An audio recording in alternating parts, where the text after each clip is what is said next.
Avant ça, les infos de la semaine à retenir avec Bérénice de Villefloriot et Sylvain Lévy-Valence. Oui, on va commencer ces infos à retenir avec une bonne nouvelle pour ceux qui souhaitent acheter un logement. Oui, les taux d'intérêt des crédits immobiliers baissent et ça change tout. 70% des banques affichent désormais des taux sous la barre des 3,70% sur 20 ans. C'est le courtier Meilleur Taux qui nous apprend ça. Donc, traduction, qu'est-ce que ça veut dire ? Ça veut dire, grosso modo, 130 € de moins par mois sur un prêt moyen et un coût total du crédit réduit de près de 30%. Alors, on va le dire, c'est un vrai coup de boost pour le marché. Toujours sur le site Meilleur Taux, le courtier, j'ai récupéré 2 exemples concrets pour vous donner une idée. Donc, si vous voulez acheter un logement, sachez que si vous avez 4 000 € net par mois, donc à deux, je parle d'un ménage, 4 000 € net par mois, vous pouvez emprunter 20 000 € de plus qu'il y a un peu plus d'un an. Et si vous êtes à 7 000 € net par mois, c'est 40 000 € en plus par rapport à début 2024. Et puis alors, le point important aussi, c'est que plus de ménages peuvent désormais emprunter. Un tiers des dossiers qui étaient refusés l'an dernier passent maintenant avec cette fameuse baisse des taux. Il y a la fameuse règle des 35% d'endettement qui devient moins stricte.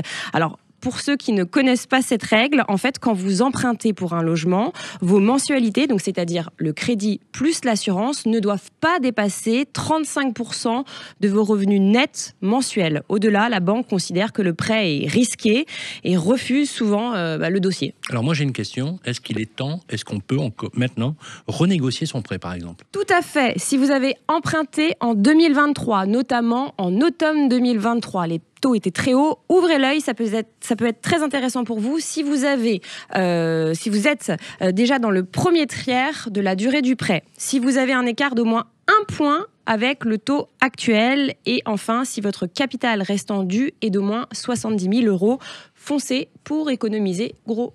Alors, il y a un enjeu aussi, c'est l'assurance emprunteur. Oui, on l'oublie parfois, parce qu'il y a le coût du crédit, puis il y a le crédit, puis l'assurance. Alors, grâce à la loi Lemoine, qui est assez peu connue, mais voilà, je vous le dis, vous pouvez changer d'assurance à tout moment et économiser des centaines d'euros. Donc, allez, en résumé, on peut dire que 2025 marque un tournant pour le crédit, donc les taux baissent, le marché redémarre, les emprunts redeviennent accessibles.